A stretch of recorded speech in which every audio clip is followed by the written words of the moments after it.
Everybody, it's Dan O'Connor, and we are going to be doing a live episode today where I'm going to be answering any of your questions that you have. And we're going to start out with a question from Molly Happy Mums. And Molly's asking, is it okay to say enough is enough? And how do I not feel mean?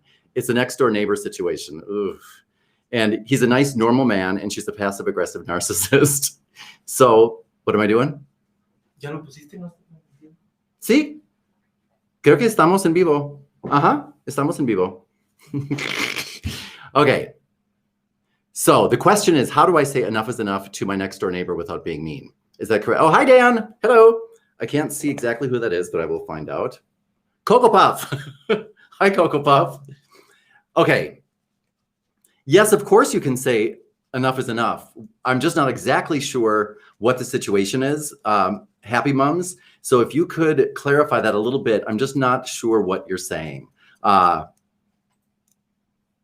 don't know. So if you could add a little bit more detail on what you're saying enough is enough to. The only reason I might caution you not to say, literally that phrase enough is enough is simply because if you really care about this man and you're trying to stop some unwanted behavior, using an expression like enough is enough might not be personal as you might want it, okay? So I would suggest doing something else or saying something else literally, but of course you can always tell somebody enough with that behavior. I will try to give you the more specific words if I can get some more information on that. So how do you respond to a colleague who is negative about everything you suggest on projects? Well, the one thing if you're dealing with a neg-addicted person, someone who is addicted to negativity, and no matter what you say, they are going to try to poo-poo that and find some fault in it.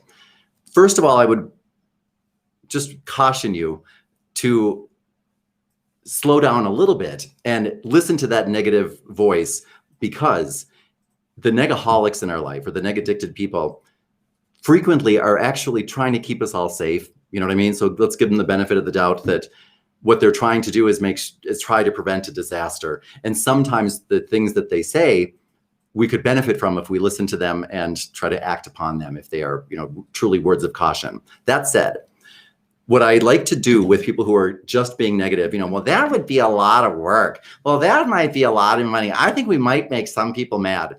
Just remember the broken record with the that may be but is so simple and it's so effective. No matter what somebody might say to you in a meeting, for example, if you were presenting a proposal or presenting some solution and they were to say something such as, yeah, well, I don't know, that seems like it's going to take a lot of time. You could say, well, that may be, but this is how we're going to be doing it. And you keep right on going.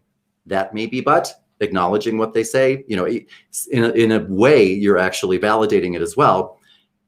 But then you keep saying what you were saying a moment ago. So remember that may be but, and then the broken record. You just keep saying what you were saying a moment ago. I believe this is the best proposal for this department. I don't know, that's going to be a lot of time and money. Well, that may be, but I believe this is the best proposal for this department. Somebody's going to be really mad when they hear that. That may be, but I believe this is the best proposal for this department. And if it's true that their negative comments are simply negative time-wasting comments, people will be really appreciative that that's the route you took. Addressing it, acknowledging it, validating it, and then moving right along. Okay, how do I find, by the way, this is a great system. Thank you, Joke Don. How do I find a lost voice? I let other people do the talking and the conversation. Oh, by the way, this is from Daru McCandy. Hello, Daru McCandy. How do I find a lost voice? That's a great, that touched me, that question. By the way, can you hear me? Can everybody hear me? If they can't, make sure to let me know. Joke time. I let other people do the talking in a conversation and I overthink what to say. Well, if you are trying to find a voice that you lost, your own voice that you lost, first of all, I wouldn't be too hard on yourself. If you are listening more than you're talking, that's not a bad thing. And so if that's the route you take as more of an observer, people tend to value your words the less you speak. You know what I mean? So if you are letting other people do most of the talking and then speaking up and saying something when it's time, when you believe that you have something to contribute of value, that's not something I necessarily would dissuade you of. So keep that in mind. Maybe you just changed your conversational style and you like to sit back and talk more. And what you say now, people will actually find more value in. That said, if you feel as though I've now become lost and I don't know where my voice is and I don't really have the words to contribute to conversations as I once did, I'm not as comfortable doing it. I think I have it. I just published, it's not even up on YouTube yet, but it's literally done. It's processing right now so that I can make it public. A video on YouTube. The title of it is Secrets to Making Small Talk for Introverts and Other People on the Spectrum. It's made for people who are introverted or maybe someplace on the autism spectrum. The tactics in there are super simple and anybody can implement them, and they will help you make small talk or conversation, which then you can leapfrog off of and have more of an in-depth conversation with anybody. And they're the basics, but what happens, it sounds like with you in your case, we forget the basics when we walk away from them. You know, when professional athletes go to their training camps once a year before they go to the season of whatever their sport is, evidently they all go to those back to basics camps, because even Michael Jordan, because if you forget them and if you skip them, you're going to be a disaster no matter how great of a professional you believe you are. So the video that I put out, again, how to make small talk for introverts and people on the spectrum, that's coming out today, I think you will find a lot of value in, and it might help remind you, because most of us don't need to really learn how to do anything. We need to remember how to be the people we once were when everything was perfect, before we really started listening to that voice in our head too much. That video will help you do that. Okay, so I think that you will find a lot of value in that. And Rahashi, oh wow. Rahashi Gilardo. I apologize for doing what I just did to your name, Rahashi Gilardo. Sort of a related question. How to improve difficulty speaking, voice issues when anxiety is high. My voice often gets thinner and I have a cough, clear my throat and stuff like that a lot. I'll tell you what helped me. When and now this sounds, again, it's frequently the most basic of things that we overlook and that would solve our problems. One of the most basic things that we can do if we want to improve our everyday speaking, such as, rid our verbal patterns of filler words and seal words and, coughs and tics, things like that when we get nervous. It sounds simple, but you have to. Everybody has a telephone these days. You have to record yourself and watch it and listen to it when nobody's around. The reason you want to do that is because it's torture. It is torture. It is the most painful thing that you could possibly do when it comes to taking steps to improve your conversational style or your speaking ability. And because it's so painful, because you have to sit there and listen to yourself or watch yourself and all of the things that you're not going to like about the way you speak, it is the most motivating thing to help us be more conscious of that the next time we are speaking and eliminate little by little those filler words, the seal words, which are words that, seal makes. And that is what I suggest you do, because it sounds to me like what you're talking about. If you're talking about a cough or things that come out or things that manifest because of nerves, there's no quick fix other than focusing little by little on the way you're speaking. And then the more you do it, the more it becomes your new habit. So I suggest that. It sounds like torture, and it is torture. But because of that torture, it's the most effective thing that I've ever done. And it's the most effective thing when I see other people do it. It's quicker and more powerful and effective than anything you could possibly do. On topic, a word of warning is when I first did that, I think I was about 20 years old and I just started speaking. And when I watched myself speak, I thought to myself, oh my God, how could anybody stand watching me? Maybe some of you were thinking the same thing. and I totally went way off the charts in terms of trying to control who I now know is just my authentic self. At the time when I started speaking, I had no preconceived notions. I didn't really know that it was a difficult thing. And so I wasn't afraid of it. And I mean, I was in many ways, but what I was doing, when I watched myself, I freaked out so bad because I thought, oh my God, I can't stand to watch me. So I went off the deep end and took away what was really my authentic personality that was coming through when I spoke. So if you watch yourself and what's bothering you isn't something technical, it's not your filler words, it's not your seal words, it's not your stammering, your coughing, your stuttering. What it is you just don't like your personality that's coming out. That's a whole different issue that you have to deal with and that I'm not equipped to help with. But you should not change that. Whoever you are, if that's coming through, that is the most difficult thing for anybody to do, is just be themselves and be authentic. So do that and focus solely on the little technical things that you can change without changing who you are. Julie Marie, my boss is always discussing personal life issues. It's so unprofessional. Wait, is that mom? Is that you? And it's so unprofessional and I don't want to hear it. What should I do? That's a tough one, Julie Marie, because it's your boss. If she's discussing personal life issues and you really don't want to hear it, try something like this. When she's asking for your input, when it comes time for you to contribute to that conversation, try saying something such as, well, frankly, now remember to say frankly rather than honestly, it's a better word. Frankly, I'm uncomfortable discussing personal issues during work time. So if you don't mind, I'm going to keep my opinions as well as my personal issues to myself. And that should give her the clue, I don't want to hear yours either. And if I do hear them, I'm not going to contribute to the conversation. So keep to your guns, stick to your guns. And when these things come up in the future, always use the broken record again. Even if she says, oh, come on, I'm just asking for your opinion. It's break time. Well, that may be, but I'm uncomfortable talking about personal issues during work. So I'm going to keep my thoughts as well as my personal issues to myself.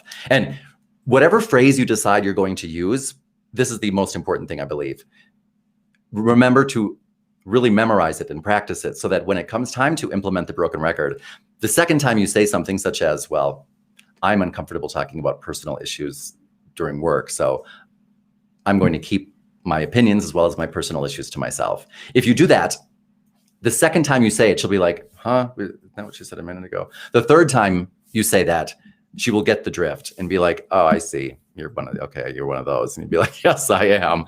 And what you will find, by the way, for those of you who are listening to this issue and might have something similar, although your boss might be a little bit miffed at first, especially because she's probably, I'm assuming this is a her, she's probably going to think, well, what is this new attitude when you've been listening to me? And she thinks probably have been contributing to these conversations up until now, what changed? So she might be a little bit put off by it.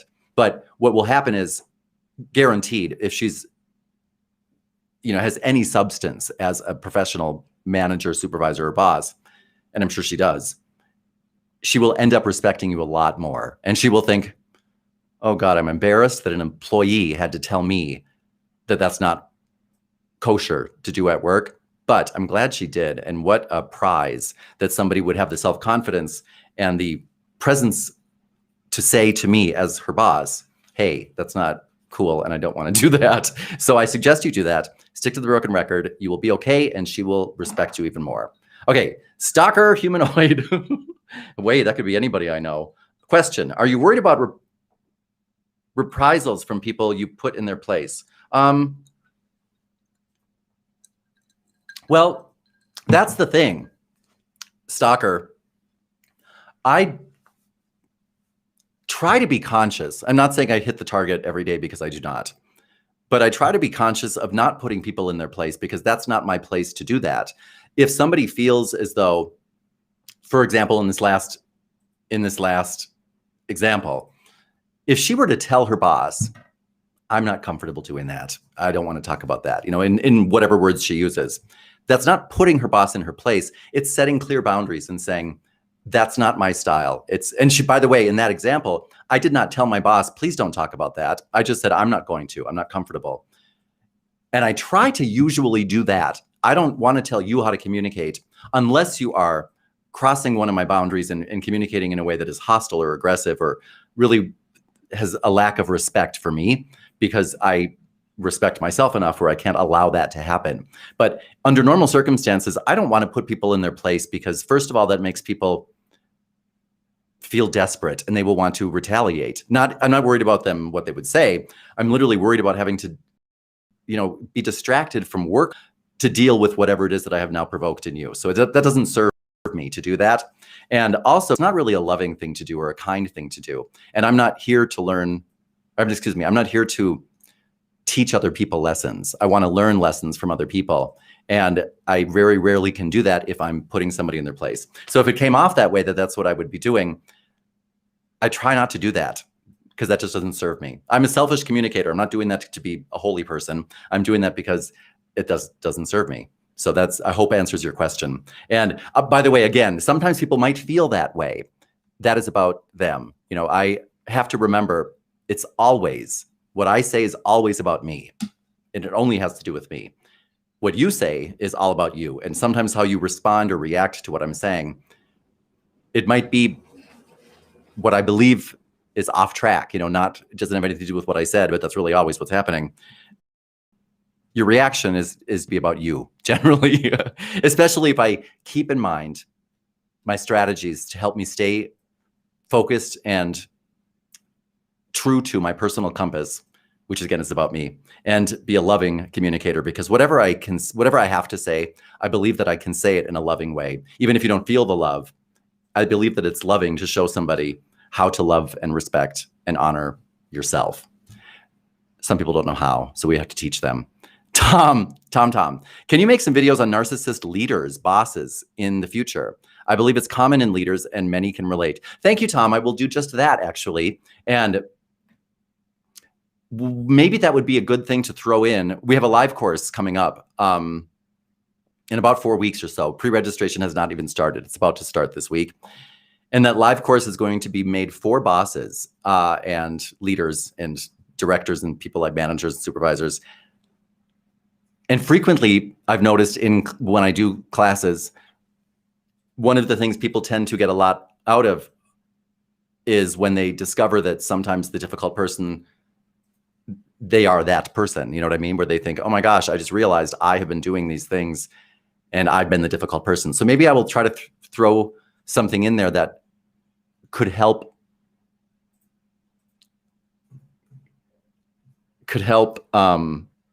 create more of those aha moments for people. That's a good idea. Thank you very much. I appreciate that. Jennifer, how to ask for help when you don't know how to solve a problem at work. I come from a different background, career path, than typical in my industry. And my coworkers all seem to have a common knowledge I don't have. Oh, I think that's great. Jennifer, please don't ever hesitate to say to somebody something along the lines of, I'm not familiar with this, but I know you are. Could you help me?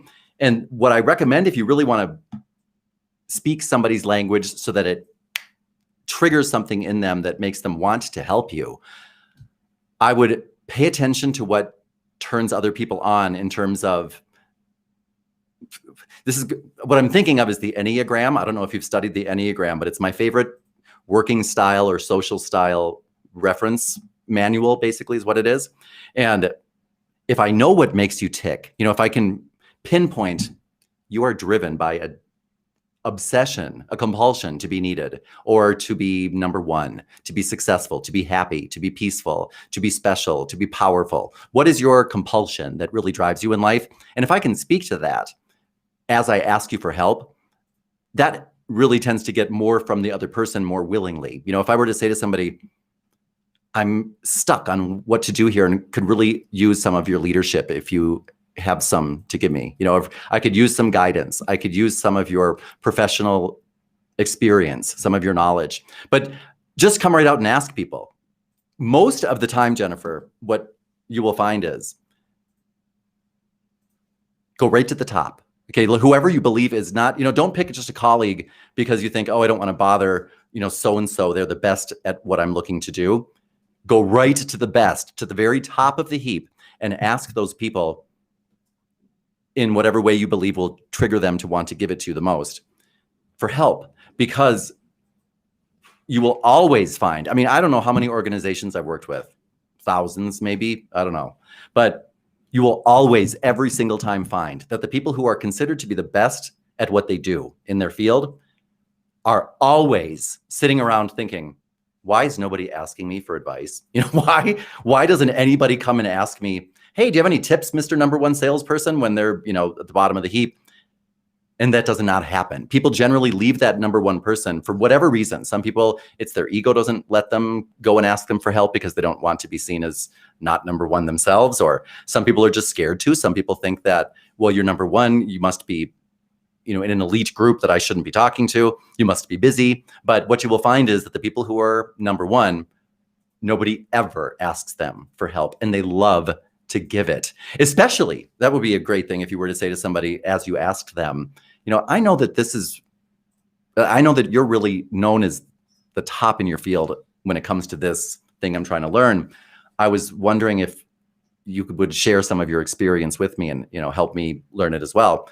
They will be tickled pink to help you. And what that shows is, Jennifer, it will show everybody in leadership and in those positions that you are somebody who does not have an ego that is too big to allow them to recognize the opportunities for growth that exist in their life. So if you are that person who can ask for help when you need it, that is such a, I mean, it's an invaluable trait. So don't be afraid to use it. It's not a negative. It is the opposite. It is a positive thing for you to do. So keep that in mind. I hope that helps. Rubies and gold. Now you're speaking my language. Sometimes I'm given extra supervisory level work in an offhanded ways, without additional compensation. How do I ask for more money in the middle of a short-term project without being fired? Well, here's what I'm thinking. Rubies and gold. First of all, I love the name. If you are, I'm just thinking because I don't know the answer to it. If I'm working on a project with somebody and I'm asked to do some extra supervisory work or whatever extra work it may be, I'm guessing that the person who's asking me to do that believes that that falls within the scope of the work that I'm being paid to do. I believe that's probably what's going on. And so they would be surprised if I were to say, hey, you know, I'm not getting paid for that. So let's talk about how I get paid for that. So keep that in mind. You know, where is the clarification of what your duties and responsibilities are? And in that description of basically your job description, there should also be a section that would address when you are asked to do extra work, how that will be billed out, and at what rate, things like that. If that does not exist, what I have done in the past with great success when I've dealt with situations like this is, let me back up a little bit. That situation should not exist where you're asked to do more work and you're not really sure how to bill it out. It only exists if you don't already have that clear document that shows what your compensation is for what. And when you are asked to do extra things, how do you bill that out and at what rate? So if that does not exist, what I would do is sit down with whoever the person in charge is when when it's not at the moment of them asking you to do something extra, but maybe the next day or something, come up and tell them, you know, I want this position, even though I believe you said it's a short-term, gig. I think this is going to be such a successful project. I believe that you'll be doing this more in the future. And for us to make the most out of it and systematize it so that it runs as smoothly as possible, as you know, we need to have a very clear description of my duties, how they are done, a manual for the person who steps in to fill my shoes when I'm not here. And would you mind if I made that or made it with you or made it and then ran it by you so that we can really clarify some of these things that I know have come up and maybe you or I have had questions about. And you make that so that then you can use that as your reference point and maybe say to them, hey, I had a question. I was doing this section on compensation and when extra duties are asked of me, and I don't know yesterday you asked me, for example, to do some, let's just say supervisory work that you mentioned. And this is not a problem with me. I'm happy to do it, but it's not clarified yet how that will be compensated and at what rate. So what do you think we should do about that? And just work through it in a very clear, upfront way. Don't be embarrassed, or if you feel as though in your heart, if you feel as though you are asking for something that could get you fired, that's going to come out. But that's not it. Nobody goes to work for free unless it's a charity that you're donating your time to. So don't feel that way. Make it a service that you're providing to clarify those types of situations. Talk to your boss about it, and just talk about it very matter-of-factly, so that these won't be issues. Not that they are issues, but they never will be issues. As long as you make that document, clarify it, talk with your boss. I hope that helps. Herb. Hey, Herb, DT. That's like Daniel Thomas, my name. What is the best comeback for people teasing me about my weight? Ugh. For all of humanity that has ever behaved that way, DT, I'd like to apologize, because they don't know how ridiculous that is. Well, it doesn't matter. I'm trying to think, well, is your weight that you believe, or they believe that you weigh too much or too little? That really doesn't matter. So I apologize for almost asking that. I would have to hear the exact comment, and I want to know the venue. Is this happening at work? Is this happening at school? Are these your family members? Under normal circumstances, what I would try to do is this, because I've had similar situations in my life. People teasing me about my weight, actually, and I have found the best solutions with things like that when you don't come back. You know what I mean? Like I know the feeling of, you want to come back and give them a taste of their own medicine. You want them, if you're hurt by it, you want to kind of give them a sting so that they know what it feels like. And that's our kind of human instinct. But we want to rise above that, because what we're really asking, if we want people not to do that to us, we are asking people to behave in a divine way when they are simply human beings. And I have to ask for forgiveness for wanting that from other people when I have not yet achieved that myself. We all have different versions of the same affliction. So I'm just saying that because I would like you to, hopefully, to forgive those other people for what they're doing, and maybe forgive yourself for expecting them to be better than they are, and maybe being let down by people who you thought were better. But the way that I have found success in changing that behavior is when I drop all of that extra stuff, the extra feelings that come up of hurt and, humiliation, and instead just be super honest, raw honest, and ask them, for example, how do you think that makes me feel when you say things like that? And don't make it a sarcastic comment. Don't make it a one-upsman type of game, or try to come back to them. Don't do that. Just ask them, Charlie, how do you think that makes me feel when you do that? Or Charlie, why would you want to, maybe you could tell Charlie how you feel, or, Trixie, why would you want to humiliate me that way in front of these people? Do you think I need that? Do you think I don't have enough humiliation in my life? I need a little bit of extra. Do you? Does anybody here need extra humiliation for the shortcomings that, in my case, are on display for everybody to use as the target of their, of what the target of their, what do you call it? Of their mockery? Why is that okay to pick on me?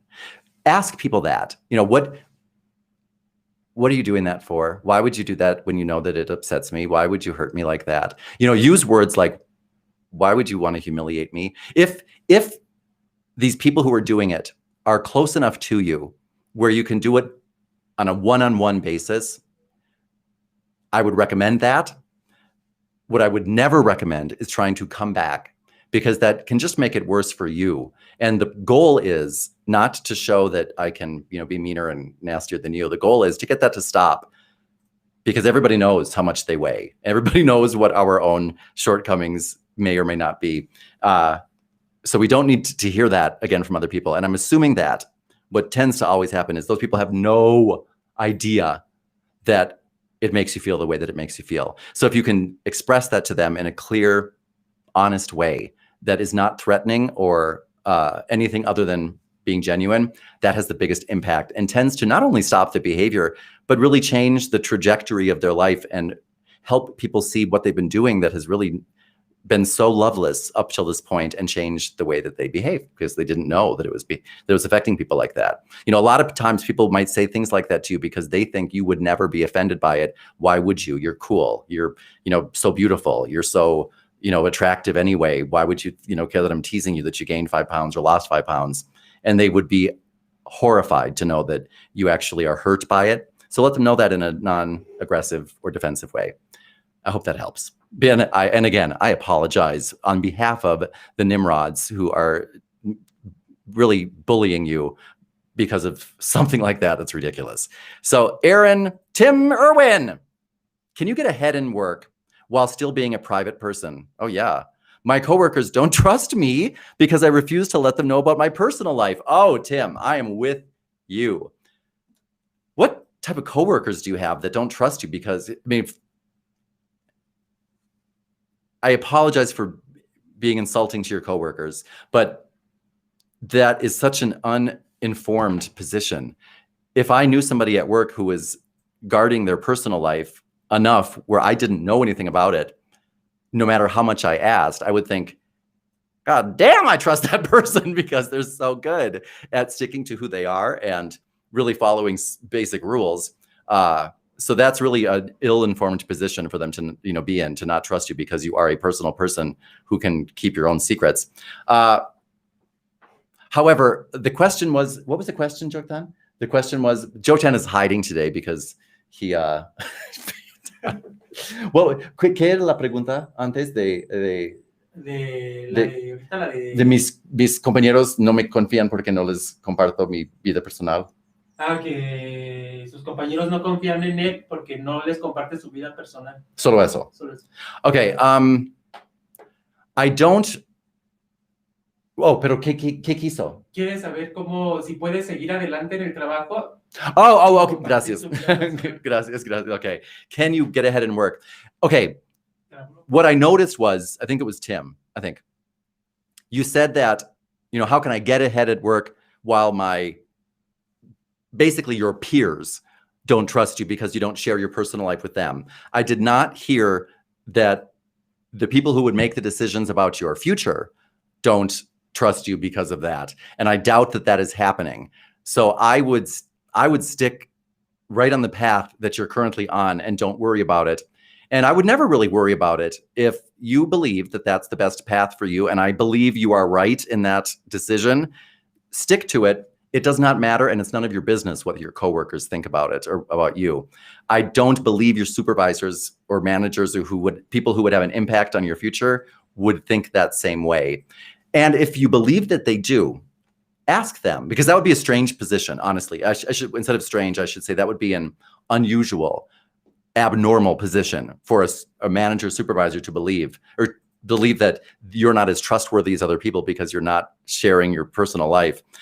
If you believe that that is the case, however, and you want to advance in the organization in which you currently work, I would ask an immediate supervisor or manager or somebody for a few moments and ask them, as we mentioned before in a previous caller or previous question, say to them something along the lines of,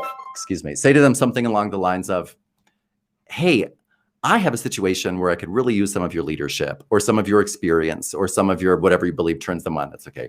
And I was hoping that you might have a few minutes and ask them, specifically that question and how they might handle it. Because if you want to stay in your organization and you believe that that's an attitude that somehow has crept up to the upper ranks, find that out and ask them what to do about it, because that's an unusual position to be in.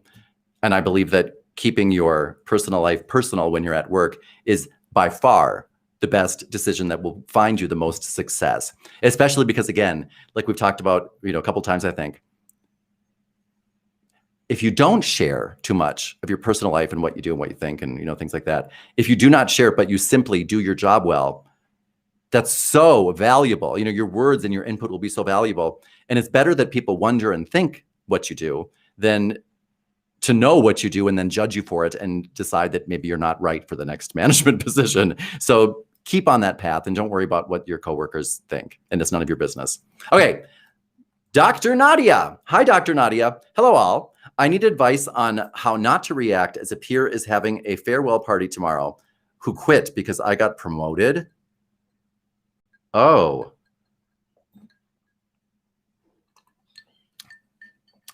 I have to ask, this peer who quit, they're in the organization still and are allowed to have like a farewell party at work. Is this a hospital? I'm guessing. Oh, your doctor. Maybe it is. Maybe it is. Maybe it isn't. You know what I would do? If at all possible, I would. Did you ever see the Gone with the Wind, Dr. Nadia? There's a scene in Gone with the Wind where Scarlett O'Hara had to go to a party where everybody thought that she was just, she was the Scarlet Letter. I wonder if that's why. No, so they all thought that she was the town tramp, and she had to go into this. Her husband at the time, Rhett Butler, forced her to go into this party dressed like a working girl, and and she walked in, and I remember when she walked in, she held her head high and said, "Hello, hello, hello, hello," and everybody gasped, and then after 2 seconds forgot about the fact that she was the topic of gossip and then kept moving along. I think that if you went to that party, if you were invited, I don't know if you were, if it's on the company property, I'm assuming you would be, even if she quit because you got this promotion. If there's any way that you could totally behave as if, why would that bother you? That those are the decisions that she made, and support her in her going away party. Say goodbye, farewell. You're always welcome here. And just behave as though whatever decisions she made, they're her decisions and you respect them. And they may not be your decisions, but you are going to still support her just as you would anybody else, because that's why you got the promotion and she didn't, So behave as the person who others have already recognized as being deserving of those promotions, those accolades, the extra money, the extra responsibility, and just behave that way. And I think everyone will notice it and acknowledge, yep, the right decision has been made when they put Dr. You in the position that they did. And if she wants to quit, everybody makes their own decisions and has the right to do so. And you're not going to judge them for that, but you will support them in those decisions just as you would support anybody else. That's why you're moving up. So that's my suggestion. Fenny Faye. How do you deal with someone who never has anything kind or nice to say about anybody? Is the one who see others' fault but will not listen to others' correction. Okay. Oh, this person is the one who sees the fault in everybody else but doesn't listen when other people try to correct them. I would stop hanging out with that person, Fenny Fi. That's what I would do. Don't deal with them. Sometimes we want to, sometimes when we find ourselves asking questions like, how can I make them change who they are? How can I make them, don't do that. As I mentioned before, I don't want to change other people's behavior or teach other people lessons unless I'm, as I am in this particular situation, being asked a question, hey, based on your background or whatever, I'd like to ask for your advice. Then I would give it. Otherwise, I try not to give it. And in this situation, if you're with somebody a lot who's not a nice person and they're not seeing anything in other people that is praiseworthy, I think that the best way, and one of the only ways really to teach, is by demonstration. And so I believe that if you are somebody who is recognizing the good in others and pointing it out and celebrating that, you're already doing the most that you can possibly do. And if they are not taking your lead or, learning anything from that, that's okay.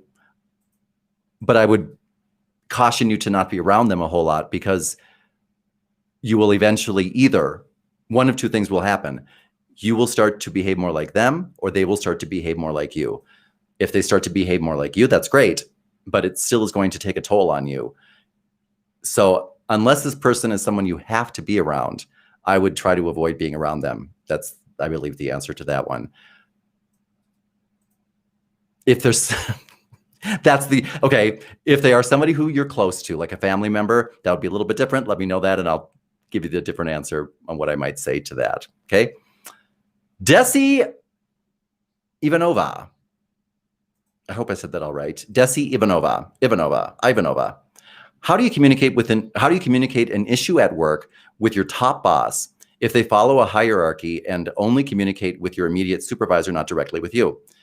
Well, I would not communicate with them then. If you already know that, if you're wanting to communicate something to the top boss and they have already made it clear that they do not want you to, they want you to only communicate with your supervisor. And I'm guessing that the issue you want to communicate to your upper boss is about your immediate supervisor. And that's exactly why they have that rule in place. They don't want you to do that. So we have to follow the rules of the place where we have decided to be. Because when we decide to work someplace and we decide to follow their rules, if one of the rules is don't bother your, grand poobah, you're only supposed to bring up issues with your immediate supervisor. And unfortunately, your issue is about your immediate supervisor. I would try to recognize and have faith in their judgment. I'm assuming that they've dealt with this issue of you wanting to talk to the grand poobah before. And that is exactly why they put that rule in place. They don't think it's best. They don't want it that way. And that is not an option for you. So don't try to change the rule or find a way around it. Just recognize, is this where I want to be if that is the rule? And I think someday, if with more experience in that arena, you may find that you agree with their decision to not allow people in your position to talk to the manager because it's for whatever they believe is a waste of their time. It's not the right protocol. Maybe they were raised in a military environment and they believe that that's why it should be that way. But you're going to have to let that go, because anything other than following that rule would be, I think, the wrong thing to do for you. I mean, I believe that would not serve you in any way. So try to find whatever issue, try to find a solution working with that person who you're probably wanting to talk about in that grand poobah's office. I hope that helps. Okay. And let it go and forgive that person for whatever it is that they did, that you want to talk to the grand poobah about. I was just talking to my friend Jay the other day at work, and she's a brilliant, unbelievably fast moving executive in a field that is scientific, technical. It's it's a bunch of, when she tells me about what it is, it's like mumbo jumbo to me. It's very scientific and technical, and she's just a brilliant person who has advanced in a industry that's not generally filled with people who she would look to as role models. For example, she was telling me about a meeting that she was in where there's 13 other big honchos and she was the only woman. And I just thought, gosh, that would be really different. Wherever I go, that I've never been in that situation where there's 13 women and one man, except for a women's conference. I've done those, but I can't remember why I was telling you that. But Jay, I can't remember. But anyway, I would stick to the rules wherever you are, and you will find your success there. Okay. If you can't, it's not the right environment for you. Rachel DeSantis. My bosses are 3 partners who are never on the same page. Oh, sorry. And everything is vague. No clear communication. And if there is, Another partner says the opposite. How can I address this as an employee? That's tough, Rachel. And I have to tell you why, because it tends to be when you're in that situation, whether maybe it's a startup company or for whatever reason, the three bosses are three partners who are never on the same page, and none of them has figured out yet that causes confusion and therefore a great deal of inefficiency in the people who have to work beneath them. I'm assuming they have figured that out and they like it that way. That's the problem. Because really three people who, if they are three partners and you're working for them, you do not sound like you're an unintelligent person. So if you're an intelligent person, as I'm sure you are, and you're dealing with that, you're not the first one, and they know it. You know, they I'm sure have to have some type of intelligence to have attracted you to them. So I'm assuming that they know this and they are okay with it. And they, for example, when I was, this is not a political show, but when I watched the different administrations and the way that they run the White House, some administrations are a little bit more chaotic than others and are rumored to be chaotic sometimes on purpose, because that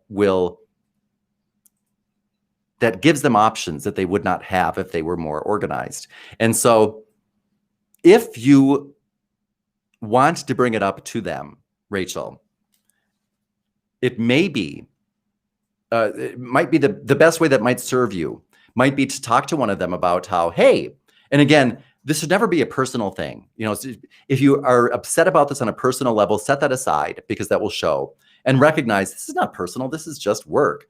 So I'm going to let that go and say to whomever I believe would be the most receptive, hey, you know, lead in with the benefits to them. The first thing that you would say to them in this conversation, for example, is not going to be, hey, I was hoping that I could help you all get on the same page and clarify your instructions and desires so that those of us who have to implement your strategies, you know, can do it without having to redo our work so many times because one person said something, another person said something else. Don't lead with that. Lead with the benefit to them. For example, you know, I was thinking about how I could contribute to this organization and its bottom line. And I was thinking, if there was a blah, blah, blah system, I believe that your bottom line profits, your efficiency, your time frame from when we start projects to when we end them would be cut in half. And from just the little time, you know, I would, you know, try to be humble. From the little time and little experience that I've had here, I believe that I might have a solution for you that would really add a lot to your bottom line, to your efficiency. You know, I wouldn't say your efficiency stinks, you know, in my message. I wouldn't try to phrase it as, you know, you're confusing, you're chaotic. Instead, I believe that I have a way that could really add to your streamlined process. I have a way that I believe could add to the clarity with which you communicate to us. So, and by the way, that's not really the benefit. And then how that would impact them. You know, I believe I have a way that I just recognized recently that could really add to the streamlined efficiency of the way we do things around here and help you all not have to deal with, you know, like last week when so-and-so came to you with those issues. Remember that? I think I have a way that we can avoid that so that you don't have to deal with that anymore. And you could make a little bit more money. And where do you want me to send it to you? You know, through email, or do you want me to tell you right here? But that's how I would lead. Here's what I have discovered would add to your bottom line or your whatever it is. Here's how that would benefit you as a person, you know, you personally, so that you would deal with these issues less, you know, when we come to you with these aggravating things about how you said one thing and you said another. So would you be willing to hear it? And if they said, you know, no, I'm not willing to hear it or whatever, remember a solution-focused question sounds like, well, if I could show you how you could still get your XYZ project done, but not have to deal with the types of issues that I know stole 3 hours of your time yesterday, then would you be willing to hear what I have to say?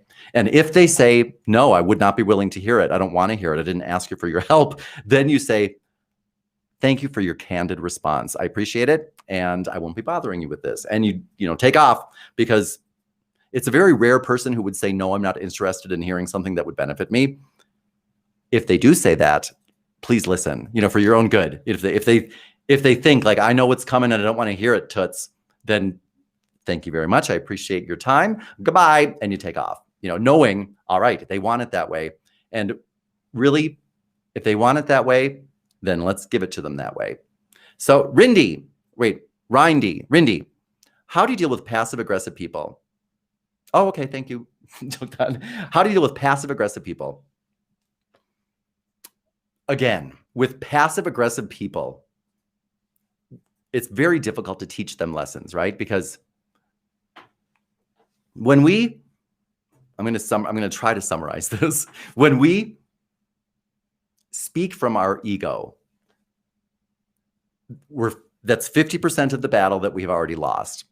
When we come into wanting to change a situation or behavior or, illuminate the battlefield, as I say, if we come to it from ego, wanting to teach you a lesson, wanting to show you something, wanting to prove something to you. Now, I'm not saying you're doing that, but if we speak to them from ego, we've already lost half the battle. So we better hope that their ego is not involved. And that's very rare that it wouldn't be, because this is an ego-based type of thing. So if we're speaking from ego and we're talking to ego, and that's who's speaking back to us, we're doomed. There's absolutely no progress that can be made, because the ego is not a creative force in the universe.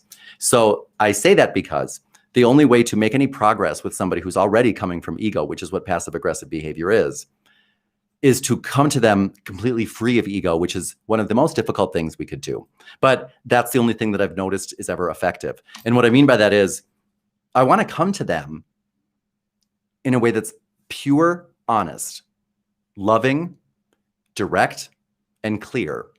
So for example, if somebody's passive aggressive, I'm not sure exactly what the situation is, but if they were to snipe you, passive aggressive communicators might make comments like, hey, great job in today's meeting. Boy, you really looked prepared. When you forgot all of your words and bombed in front of everybody.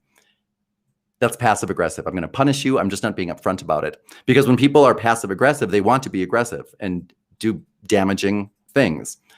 But because they are passive aggressive, meaning I'm going to say these things thinly veiled in, sick, morbid humor, or I'm going to try to disguise what I'm saying so that I will have an out when you call me on my behavior, and I can say, I didn't mean it. I was just kidding, whatever. It's difficult for most of us to call people out on their behavior when they're passive aggressive, because they put in that passive part to try to give themselves an out. So what you want to do is take away that option completely. And the only way to take away that option and make them be upfront and straightforward and clear in their communication is to do it yourself. So again, we want to teach by demonstration. And what I mean by that is if somebody passive aggressively snipes you in that situation that I gave a moment ago, instead of coming back with a zinger comeback, to say to somebody, Mark, when you say that, are you trying to insult me and say that I bombed in front of everybody and did myself and this company a disservice? Is that what you're trying to say? Ask people if, for example, that's not the right one for you. If saying, there's a phrase called a spotlight question, and a spotlight question is going to be, as I just mentioned, or as I just said, excuse me, a question that is saying to somebody, are you trying to do XYZ? It could just be a simple one sentence that begins with, are you trying to? That's the lead-in line for a spotlight question if you want to make it easy on yourself. Are you trying to insult me, Mark? Use their name. If you can ask this, if you have the presence of mind to ask a spotlight question, use their name, turn to face them. It's not something, you wouldn't do it like this. Mark, are you trying to insult me? You don't want to do that where you're saying, I'm just giving you a little bit of my attention. Our ego might say to do that, but don't do that. Instead, turn to face somebody, letting them know, I am totally 100% in this moment. Just so you know, I'm not dismissing you. I'm not trying to skirt away from it. I'm here with you. And I'm going to ask you, for example, Mark, are you trying to insult me when you say that? And when you ask the question, tilt your head a little bit forward, like nod a little bit as you ask it, like, yeah, you are. And I'm just getting confirmation. And lean into them a little bit, preferably after you ask the question, like say to them, Mark, are you trying to insult me when you say that to me? And you lean in a little bit after or as you are ending that question, because that is really body language saying, I am throwing you the ball now. The floor is yours, and I'm all ears to see how you're going to answer this one, because I have done nothing other than ask you to clarify your intentions. And now that's one way, a spotlight question. Maybe you want to ask a clarifying question, and a clarifying question just adds an extra component to that, where I'm going to, maybe you need to buy yourself a moment in time to think, what am I supposed to be saying here? Because we lose our words in these moments. So you might want to say something like, Mark, when you say that I did a good job in today's meeting, are you trying to say that you don't believe I did a good job in today's meeting? Again, with a little lean forward at the end. Because what I'm going to do is let you know, are you trying to say that? When you say those other words, is this what you're trying to say? Let me help you. I'm so comfortable with straightforward, clear communication. I'm going to help you be clear with yours, even if it's insulting or loveless to me. I'm going to help you do that. And if they say something, the number one answer when you try to call people on their behavior when they're being passive aggressive, the number one by far, 99% of the time answer that you will get is people saying things like, I'm just kidding. I'm just curious, or I didn't mean that. I didn't mean it like that. Use a I don't know, but I do know question. Maybe like, well, I don't know what you meant. I don't have powers of ESP or, telepathy, but I do know what you said. And what you said was XYZ. And I'm not clear as why you would say that to me. And if you maybe meant to say XYZ, because then I would maybe let them know, it is up to us when people treat us in a way that we don't find acceptable. If people, now I don't mean when people communicate in a way I don't like, that's not my issue.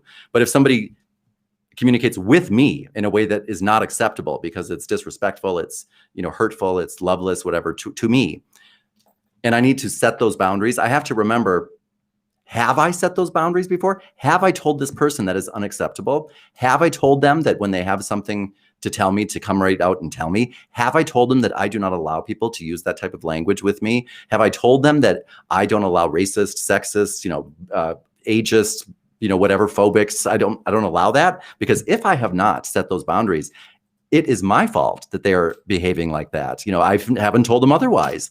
And I've probably seen this behavior before, maybe with other people, but it's not been directed towards me. And I've not said anything before or set any rules. So now's the time, so I have to tell people things such as, in the future, if I were to say to you, Mark, when you say XYZ, are you trying to say that I bombed in today's meeting? Is that what you're trying to say? And if they were to say, yeah, I am, let people know then. Well, in the future, Mark, if you have something like that to say to me, if it's criticism, I can take it. I'm a big boy. So you can come right out and say it to me. You don't have to hide what you have to say with passive aggressive communication like that, all right? And when I'm saying that, again, like we talked about at the very beginning of the show, I'm not trying to put you in your place. I'm trying to tell you it's okay for you to say what you need to say to me. As long as you do it in a way that's clear and upfront, then we can talk about it. But what's not okay is for you to be insulting and then try to hide behind a really bad sense of humor. You know what I mean? It's not okay to, slash my tires in the parking lot and then pour me a cup of coffee in the break room. That's not okay. So I need to let you know, I'm a big boy. I can take it when you're upfront with whatever you have to say to me. I can take it. I didn't mean to do that, but there's no coming back to that. There's no, that what we tend to do is we get ourselves in a trap when we start to look for comebacks. And it's a never-ending cycle until we eventually realize, wait a minute, I'm engaging in a battle of wits with people who are truly unarmed, and I'm beginning to become like them. Because that's what's happening. We're either transforming our environment or being transformed by it. That is it. There's no middle ground here. And so if I want to truly affect change in the world, and leave a positive cosmic footprint wherever I go and, on the people that I touch, then the only way to do that is to try to remove myself from the situation and the ego's need to engage in these battles and instead illuminate that battlefield by bringing the light. That is my job. And trying to clear my mind from all of the misconceptions that I've put in there so far and just ask for something new. You know, this is whatever I have done up until this point. I have basically built a roadmap to failure because all I have is a lifetime of mistakes to use as my frame of reference. Maybe I can simply be clear, direct, and honest and loving in my communication. And if I can do that, that transforms the whole game. You know, there's a new name to this game when I do that. And there's no coming back to that. You know, how can you come back to somebody or have anything but respect for people when they say things such as, when you say this, are you trying to say that? In the future, if you want to say that to me, you can. Just say it. I can take it. And I'm just upfront and clear with you. That's it. And I'm asking for the same from you. And if I don't get it, I'm going to stop communicating with you, because I can do that. People will think, oh, I can't do that. Yes, we can. We can just, and when we think or say to somebody, you can't talk to me that way. Yes, you can. You can talk to me however you want. You can. You just did. However, I can choose as well. And if we keep making the same mistakes, as I say, the world is a sadistic mistress, and she will always, in the lessons that we are delivered by these master teachers disguised as difficult people, we will always have the opportunity to choose again if we get it wrong. So just remember, if we choose incorrectly, and choose the path of ego or whatever it may be, don't worry, you will have the chance to choose again, because this issue will keep coming up until you choose correctly. So that's, frustrating thing to know if you chose incorrectly last time, but it's a good thing to know. And then the issue will just be more difficult the next time. So get ready for that. And I apologize, it is time to go, but thank you, Sarah. That's very nice. Thank you for sharing your heart and mind to help us. Oh, Sarah, thank you. Sarah's a subscriber. Oh, I appreciate that, Sarah. And I think I'm glad that you have accepted that. I appreciate that. So, Joktan? And I say goodbye to Joktan. It's like, I told you not to bring me in. I did not get the chance to brush my teeth. So I appreciate everybody's input. And if you still have questions that I have not yet gotten to, I apologize. Send them to me in an email or in the comments to this video, and I will try to pick them up on our next video and do either a video dedicated to them or in a live one like this. Remember to, by the way, stop by our website. We have some new things. I'm going to put some things in the description with coupons and information about our new live course. So I appreciate everybody's participation and all of your support. And thank you, Sarah, for being a new subscriber. I hope to see you soon. And for everybody here at Dana Connor Training, where's Maggie? Oh, Maggie is conked out. It's kind of cloudy here today, so she's taking a nap. Remember, whatever you have to say it in a loving way. You can do that. And if you have any trouble, I'm here to help. So I hope to see you all next time, Wednesday, same time, same place, 4 o'clock Chicago time. In the meantime, I'm about to publish something new, a whole webinar in its entirety. So look for that in about 20 minutes, okay? Thanks, guys. Bye-bye.